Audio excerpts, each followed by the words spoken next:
और आइए अब सीधे आपको लेकर चलते हैं, हमारे साथ हमारे सहयोगी अंकित गुप्ता इस वक्त मौजूद हैं। अंकित, ये अदालत का फैसला आ गया है, सियासी प्रतिक्रियाएं भी हम सुन रहे हैं। इस सबके बीच चुनाव आयोग की तरफ से क्या प्रतिक्रिया सामने निकल कर आई है, और खासतौर से ये जो सुझाव वीवीपैट पर बारकोड वाला सुप्रीम कोर्ट की तरफ से दिया गया है, इस पर चुनाव आयोग का क्या रुख सामने आ रहा है अभी तक, अंकित गुप्ता?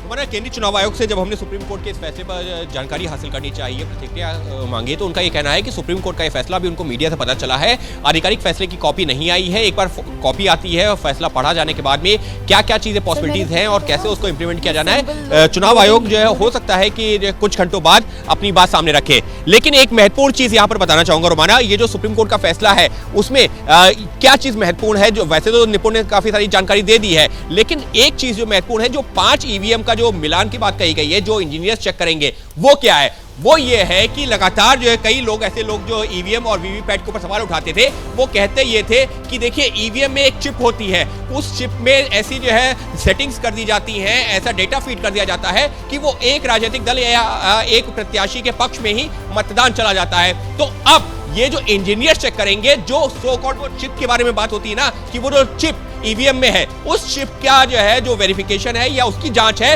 वो इंजीनियर्स के जरिए हो सकेगी। अभी तक आप जो है ईवीएम और वीवीपैट के नतीजों का मिलान करवा लेते थे अगर आपको संशय होता था, यानी कि किसी उम्मीदवार को संशय होता था, लेकिन अब ईवीएम के अंदर जो चिप जिसका लगातार कई लोग सवाल उठाते हुए जिक्र करते थे, अब उसकी जांच भी इंजीनियर्स के जरिए हो सकेगी। भारतीय थी राजनीतिक पार्टियां तो फिर इसी तरीके की दलीलें सामने लेकर आती थी, और वो ईवीएम और उसके सॉफ्टवेयर के साथ छेड़छाड़, इसी को लेकर अदालत की तरफ से अब ये जो फैसला सामने निकल कर आया है, इससे कहीं ना कहीं ये उम्मीद बन रही है कि पारदर्शिता जो है वो पूरी प्रक्रिया में और ज्यादा आएगी। और मुझे लगता है ये लोकतंत्र के स्वास्थ्य के लिए एक बहुत ही शानदार फैसला है। हमारे साथ 2 खास मेहमान वरिष्ठ पत्रकार यहाँ स्टूडियो में मौजूद हैं। हर्षवर्धन त्रिपाठी जी हमारे साथ मौजूद है, अभय दुबे जी हमारे साथ मौजूद है। सर, स्वागत योग्य अदालत का फैसला?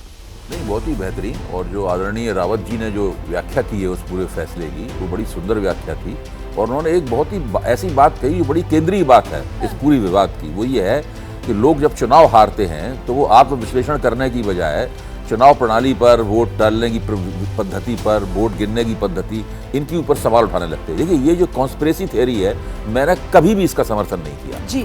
मेरा मानना है कि चुनाव की हार जीत जो है वो सामाजिक शक्तियों की गोलबंदी कौन सफलतापूर्वक कर पाता है उसके आधार पर होती है। कौन कहाँ कमी रहे, ये बात सही है कि भारत में फर्स्ट पास पोस्ट सिस्टम है, यानी जिसको 51 वोट मिल गए वही सब कुछ हासिल करता है, जिसको 49 वोट मिलते हैं उसको कुछ भी नहीं मिलता है। इसकी वजह से बहुत ही कम वोटों में भी बहुमत लोगों को मिल जाता है। ये भारत की चुनाव पद्धति की एक समस्या है। इस समस्या का अगर कोई निदान हो सके तो ये चुनाव प्रणाली जो है ज्यादा बेहतर लगेगी। बिल्कुल। हर्षवर्धन जी? मुझे लगता है कि इसमें तो कोई बहस ही नहीं है, बहुत शानदार निर्णय है। और मैं एक बात तो बहुत कड़ाई से कहता हूं कि देखिए, जो लोग बैलेट पेपर की मांग कर रहे थे तो मूर्खतापूर्ण मांग थी, और ये कहा जाना चाहिए, इसमें कोई बचाव नहीं करना चाहिए। ये मूर्खतापूर्ण मांग थी, देश को अराजकता में झोंकने की साजिश थी। जो सर्वोच्च न्यायालय ने कहा बहुत साफ साफ, कोई किसी का संदेह है, एक समय में भाजपा के लोग भी संदेह करते थे, वीवीपैट जुड़ी, वीवीपैट में वो बत्ती जल के दिखने लगी कि क्या होगा। उसके बाद ये भी कि रैंडम बूथों का, रैंडम ईवीएम का आप जांच करेंगे।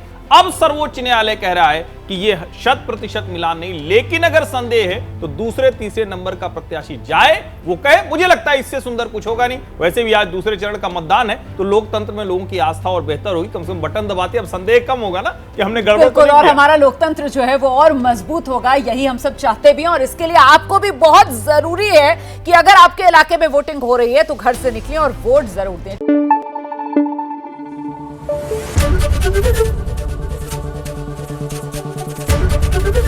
एबीपी न्यूज आपको रखे आगे।